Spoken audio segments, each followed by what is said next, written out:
අද මම කතා කරන්නේ කොහොමද ඔයාට අවශ්‍ය දේවල් නිවැරදි විදිහට මැනිෆෙස්ට් කරගන්නේ කියන දේ ගැන. ඉතා සරලව මේ ගැන මම පැහැදිලි කරන්නම්. මේ දිනවල ඔයාටත් ඇහෙනවා ඇති මේ law of attraction එහෙම නැත්නම් manifestation ගැන එක විදිහේ කතා බහ විවිධ ආකාරයෙන් විවිධ මාධ්‍ය ඔස්සේ සැරිසරනවා. සමහර අය මේක ඇත්තක් කියන අතර තවත් සමහර පිරිසක් මේක වැඩ කරන්නේ නැහැ කියලා කියනවා. ඒ අතර විවිධ ටෙක්නික් අභ්‍යාස සිය ගණනක් දකින්නට තියෙනවා. ඉතින් ඔයත් විශාල ලෙස මේ ගැන වදුන කෙනෙක් නම් මේ වීඩියෝ එකෙන් ඒකට පිළිතුරක් ලැබෙවි කියලා මම හිතනවා. ඇත්තම කිව්වොත් මැනිෆෙස්ටේෂන් කියන දේ හරිම සරලයි. ඒක ගැන ඕනෑවට වඩා හිතන්න ගිහින් තමයි සංකීර්ණ දෙයක් බවට පත් කරගෙන තියෙන්නේ. සරලව මැනිෆෙස්ටේෂන් කිරීමේදී ඔයා දැනට ඉන්න එනර්ජි පැටර්න් එකෙන් වෙනත් එනර්ජි පැටර්න් එකකට මාරු වීමක්. එහෙම නැත්නම් තවත් විදිහකට ඒක කිව්වොත් ඔයාගේ දැන් තියෙන එනර්ජි පැටර්න් එක ඊට වඩා උසස් තත්ත්වයේ එනර්ජි ලෙවල් එකකට අරගන්න එකයි කරන්න ඕනේ. ඔයා දැන් ඉන්න version එකෙන් ඔයාගේ best version එකට shift වීමක් වෙන්න ඕනේ. ගොඩක් වෙලාවට බොහෝ දෙනෙක්ට manifestation list එකක් තියෙනවා. මම මේ දේ achieve කරගන්න ඕනේ. අර දේ ලබා ගන්න ඕනේ. ඔය විදිහට යාලා දේවල් පස්සේ හඹා යනවා. නමුත් දේවල් පිටුපස හඹා යාම සම්පූර්ණයෙන්ම වැරදි මාර්ගයක්. එවිට ඒක වැඩ කරන්නේ නැහැ තමයි. මැනිෆෙස්ටේෂන් කියන්නේ මැජික් එකක් නෙමෙයි. ඒ මගින් විශ්වයේ ක්‍රියාකාරීත්වය ගැන අධ්‍යයනය කරලා ඒක හරි විදිහට අපිට අවශ්‍ය විදිහට හසුරවා ගැනීමයි කරන්න ඕන. ඒ එනර්ජි, ভাইබ්‍රේෂන්, ෆ්‍රීකවන්සි ගැන කිසිම දැනුමක්, අවබෝධයක් නැතුව මට මේ දේ ඕන, අර දේ ඕන කියලා කොච්චර බලා හිටියත් ඒ දේ ලැබෙන්නේ නැහැ තමයි. ඔයා හරි එනර්ජි ස්ටේට් එකට ඇවිත් හරි විදිහට ફોකස් එක තියාගෙන හරි විදිහට විෂුවලයිස් කරලා මේ ගැන 100% අවබෝධයෙන් කළ යුතු දෙයක් මේක. ඊට අමතරව ඔයා ඔයාගේ ඩෙන්ටිටි එක වෙනස් කරගන්න ඕන. ඔයා ඔයාගේ බෙස්ට් version එක අයිඩෙන්ටිෆයි කරගන්නකල් ඔයාට දේවල් ලැබෙන්නේ නැහැ. මේ බවට පත් වුනහම ඔයාට මැනිෆෙස්ටේෂන් ටෙක්නික් 100 ගාණක් කර ඉන්න අවශ්‍ය නැහැ. ඔයා ඔයාගේ රියල් එනර්ජි එක බවට පත් වෙන්න ඕන. ඔයා කිසිම දෙයක් එළියෙන් වෙනස් වෙනකල් බලන් ඉන්න එපා. මුලින්ම ඔයාගේ ඇතුළතින් ඒ වෙනස ඇතිවිය යුතුයි. මේ දේ ටිකක් ගැඹුරින් කතා කළ යුතු දෙයක් වුණත් මම අද ඒ තරම් ගැඹුරට යන්නේ නැතිව සරලව මේ ගැන කතා කරන්නම්. මේ ගැන මම ස්ටෙප්ස් 3කින් කතා කරන්නම්. පළවෙනි ස්ටෙප් එක තමයි ඔයාට ඔයාගේ බෙස්ට් version එක බවට පත් වෙන්න නම් ඔයා පළවෙනියෙන්ම ඔයාගේ old self එක, ඒ කියන්නේ පරණ ඔයාගෙන් අයින් වෙන්න ඕනේ.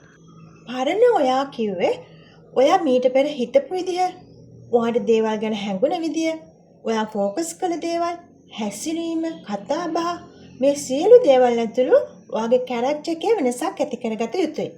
මේක කියන තරම් පහසු නෑ. මොකද මේ තරම් කාලයක් තිබුණ ඔයාගේ මයින්ඩ් පැටර්න් එක දවස් 3-4කින් චේන්ජ් කරගන්න එක ටිකක් අමාරුයි තමයි. ඒකට පොඩි එෆර්ට් එකක් ගන්න වෙනවා. ඒ වගේම පොඩි ප්‍රැක්ටිස් මගින් ඔයාට මේ දේ කරගන්න පුළුවනි.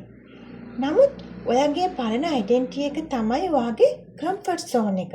ඒ නිසා ඔයා එකපාරටම කැමති වෙන එකක් නෑ අලුත් ඔයාගේ කම්ෆර්ට් සෝන් එකෙන් අලුත් ඩෙන්ටිටි එකට පත් වෙන්න. අලුත් ඩෙන්ටිටි එකේ ජීවත් වෙන්න. නමුත් ඔයාගේ නිව් version එකට යන්න මේ දේ අත්‍යවශ්‍යයි. මොකද මේ පරණ පැටර්න් එක වෙනස් වෙන්නේ නැත්නම් ඔයාගේ එනර්ජි එක, ඔයාගේ ශක්තිය තවමත් පැරණි විදිහටමයි ක්‍රියාත්මක වෙන්නේ. ඔයාට එන්නේ පරණ තිබුණු මුදල් ප්‍රශ්න ටිකමයි.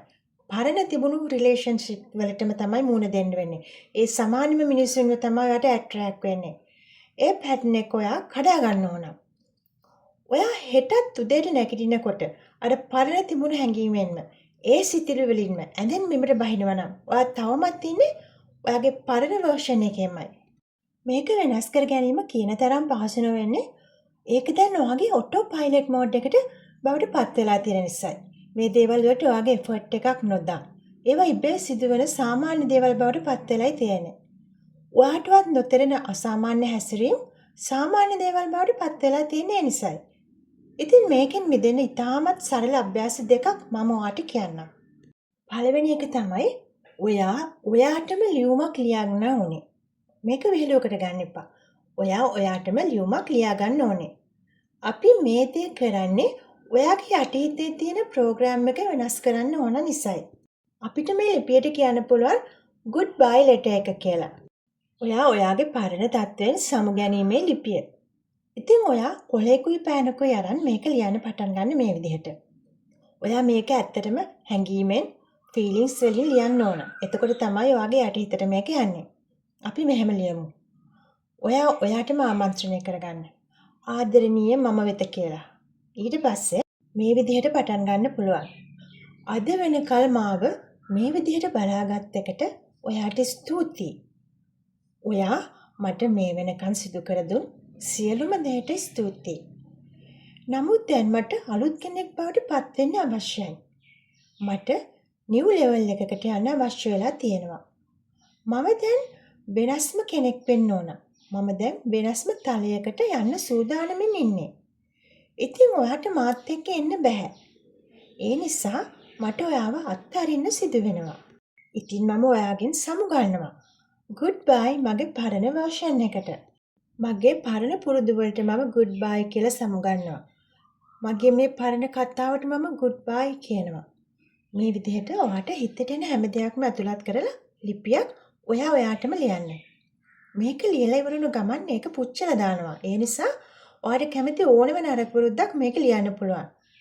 මේක ලියලා ඉවර වෙද්දී ඔයා ඉන්නේ ඉතා හොඳ මයින්ඩ් ස්ටේට් එකක. දැන් ඔයා ඒ පරණ වර්ෂන් එක තදින්ම හිතට අරන් ඉවත් කරා කියලා හිතලා දැන් මේ මොහොතේ ඉන්න අලුත් වර්ෂන් එක බවට පත් වෙන්න ඕන. දැන් ඉන්නේ අලුත් ඔයා. දැන් පරණ ඔයා නැහැ.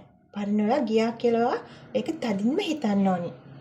ඇත්තටම මෙතනදි වෙන්නේ යටිහිත තුල ඔයා ගැන තිබුණු අර ඈලි මෑලි. එහෙම නැත්නම් කිසි දෙයක් හරියට කරන්නේ නැතිව ඔහෙ ඉඳපු චරිතයේ මකා දැමීමක් කිරීම.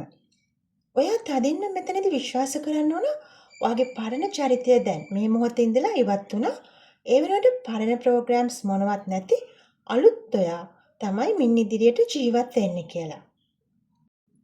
දැන් ඔයා දන්නවා ඔයාගේ සේරම වැරදි විශ්වාස, වැරදි පුරුදු, වැරදි හැඟීම් සහ සිතුවිලි සේරම තිබුණේ අර පරණ වර්ෂන් එක තුල. දැන් ඔයා එයාට සමුදුන්න නිසා ඒ සේරම එයත් එක්කම අයින් වෙලා ගියා. දැන් ඔයා හිතෙන් රූපයක් මවා ගන්න, ඉමේජින් කරන්න ඒ පරණ කෝඩ් එක කැඩිලා යන විදිය ගැන ඔයා දකින්න. අවසානයේදී ඔයා එළියපු කොළය පුච්චලා දාන්න.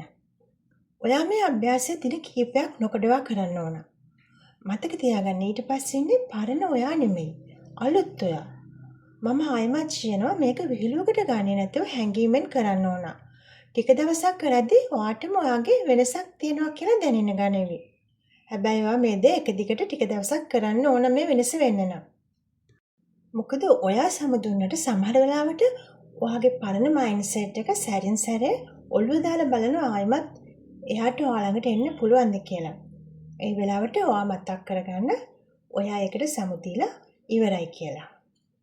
ඉතින් මේක තමයි පළවෙනි ස්ටෙප් එක. අපිට මේකේ තව ස්ටෙප්ස් දෙකක් කතා කරන්න තියෙනවා. ඉතින් ඉදිරි වීඩියෝ එකදී මම ඒ ගැන කතා කරන්නම්. අදට ගිහින් එන්න. සුබ දවසක් ඔයාලට.